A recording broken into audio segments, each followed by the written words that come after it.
Bonjour à tous, nous allons nous intéresser aujourd'hui à la résolution d'un problème de statique, non pas avec les torseurs, mais une résolution graphique. Donc on va utiliser une règle, une équerre aussi ce serait bien, et des échelles de force qui seront indiquées sur les documents.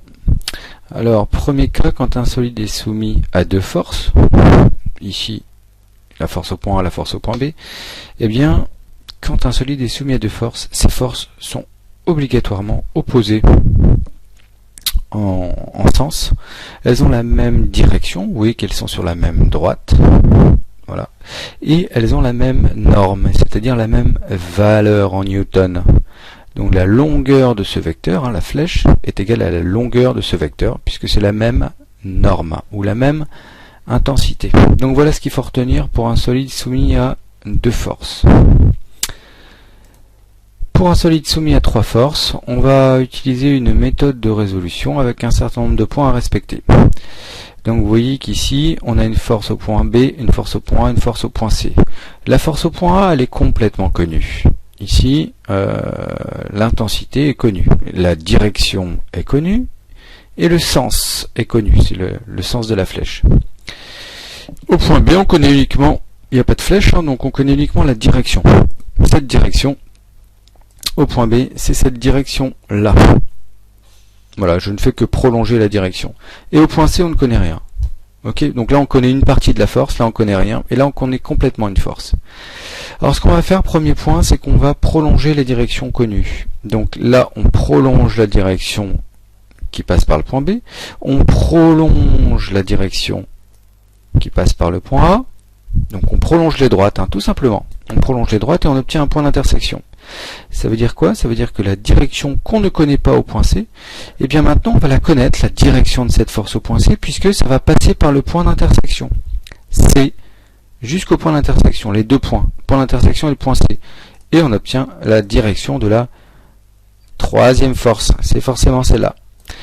Maintenant on attaque le quatrième point, on reporte l'effort connu ailleurs sur la figure. Donc ici cet effort connu là, qui est au point A, je vais le reporter ailleurs, c'est-à-dire parallèlement, je ne change pas sa direction, ni son sens, avec une règle et une équerre parallèle, je la déplace ici.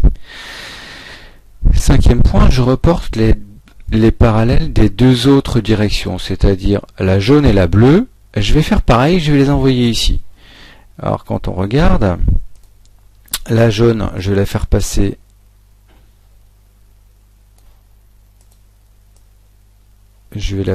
par le bout de la flèche, et la bleue, je vais le faire passer par le bout du rouge. Soit je fais passer, voilà. Ici, j'obtiens un triangle. J'obtiens un triangle. Et pour donner un sens à ce triangle, la force au point B, maintenant, elle vaut de ce point-là à ce point-là. C'est ça sa dimension. Et la dimension de la force jaune, maintenant, c'est celle-là. La dimension de la force bleue, c'est celle-là. Voilà. On a construit. Alors, comment est-ce que je peux voir le sens des flèches ici? Eh bien, ça tourne en rond.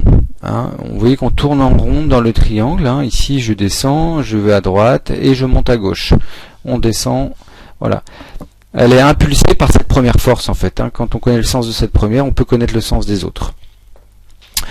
Voilà, et si je veux, je peux replacer cette force au point C. Maintenant, je sais qu'elle est là. Voilà, elle est déterminée. Et la force B, finalement, je savais que c'était cette direction-là. Maintenant, je connais sa valeur.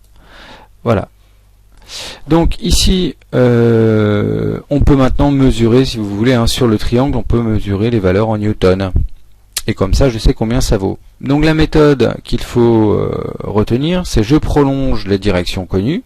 Donc ici, celle-là et celle-là, je les prolonge, j'obtiens un point d'intersection. Je trace la droite qui passe par le point C et le point I, c'est-à-dire passant par la force manquante et le point d'intersection. Voilà, je connais la direction de la force au point C. Maintenant, je reporte le vecteur connu, celui-là, le vecteur au point A, je le reporte ici, à côté, parallèlement, etc. et ensuite je reporte les deux directions. Ces deux directions, soit je fais passer la jaune par le bout de la flèche, mais j'aurais très bien pu faire passer la droite jaune par le début, l'origine de la flèche, et la bleue par l'extrémité.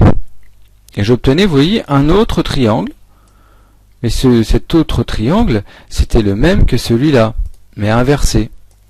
Mais c'était exactement le même triangle. Donc deux constructions, hein, si vous voulez, deux triangles, mais qui sont complètement identiques.